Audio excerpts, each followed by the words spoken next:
Amerikanın бомбежкасының астында бардығы өліп, жанып өлді, бардығы. Машинада тырышып ұятып қоян.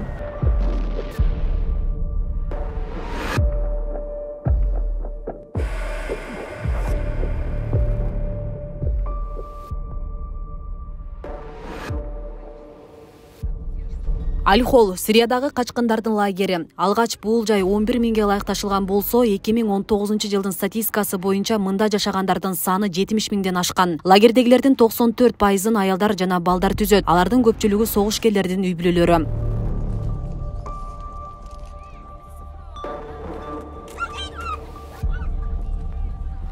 Рано Исмадияровадагы дал ушул лагерден Кыргызстанга алынып келингендерден бири. 47 жаштагы аял өмүрүнүн акыркы 9 жылы коркуу менен адам чыдагыс оор шартта өткөн айтууда. Ал жакта жолдошун, уулун, ден соолугун жоготуп, 2 кыз 2 небереси менен мекенге кайтканына азыркыга чейин ишенбей турат. Бул кызым Рукая аягына оку еди ал жерде.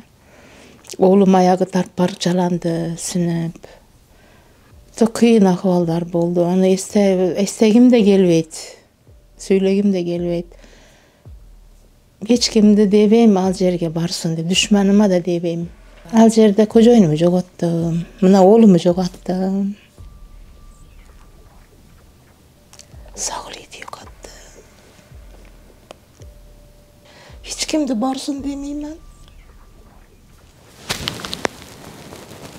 Исмадиярованын Сирия аймагына өтүп кетүүсү үч уктаса дагы түшүнө кирген эмес. 2014-жылы жолдошунун чакыруусу менен 2 кыз 1 уулу менен Туркияга барып, андан кийин белгисиз адамдар согуш жүргөн аймакка алып өткөнүн билбей калган. Мен билбедим, Түркия менен Сирия чегерадаш экенлигин мен билбеген элем.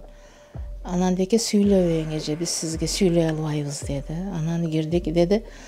Бул танкилерди көрүп атасызбы деди. Аны биз 16 саат жүрдүк, көп жол жүрдүк. Анан деди, көрүп атасызбы деди. Азыр бул жерден жүгүрүп өтпөсөз, ал сизди атат деди. Анан өтсөм баары оружиедагылар, мен билбедим ал жер Сирия экенин. Сирияда уруш болгонун да билбедим. Анан ушинтип кирип калдык эми.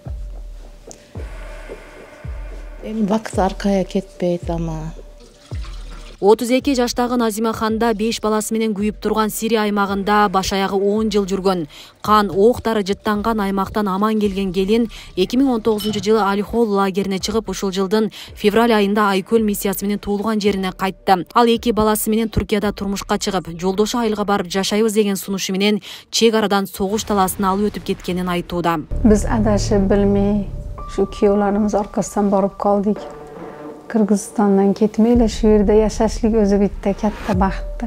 Бүгүнгө канчадан канча адам маселен күтүп турушупту лагерде, халигече келишти.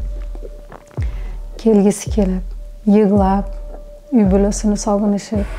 Мана алхамдулилла ушундай кышта биз азыр лагерде бүгөндө жүдө согук, жүдө кыйын халат болот. Мана үйүбүздө ысык, балдарыбыз менен ата-анамыз янында бактылуу болуп отурупбуз.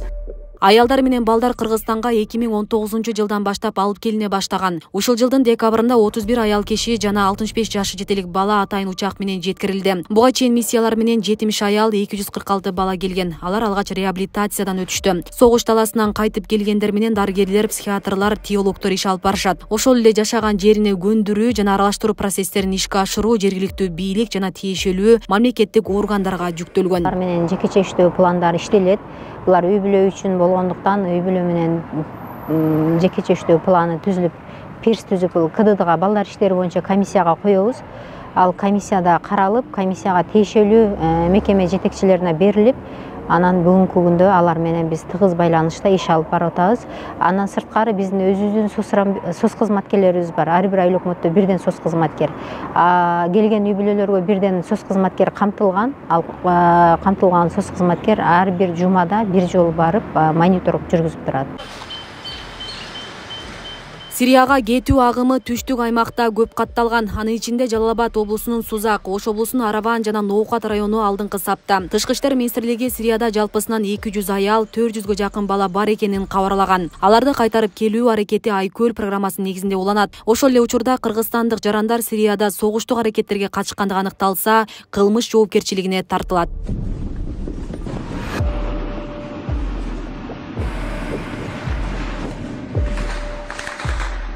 2011 жылы сириялыктар демократияны талап кылып көчөгө чыккан. Бирок анын ордуна согуш жана талкаланган өлкөнү алышты. Жаңжалга жакынкы чыгыштын башка өлкөлөрү Орусия, Туркия жана Батыштагы тартылып, мурда болуп көрбөгөндөй масштабтагы курч гуманитарды кризиске алып келди. 1,5 миллионго чамалуу киши каза тапты. Калктын тең жарымы үй жайынан безип качканга айланды. Алардын 6,5 миллион чамалуусу Сириянын ичинде көчүп конуп жүрсө, калган 5,5 миллион киши коңшу өлкөлөрдөн Түркия, Ливан, Иордания жана Ирактан башкалка тапты. Миллион чамалуу киши Европага чыгып кетти. Бул экинчи дүйнөлүк согуштан берки качкындарга байланышкан өтө чоң көрсөткүч эле. Төрткө бөлүнүп турган аймакта азырынча эч кандай дипломатиялык чечим кабыл алына элек. Кырдаал канчага чейин созулары белгисиз. Асия Сыдыкова, Аскар Мамат Исаков, Регион телеканалы.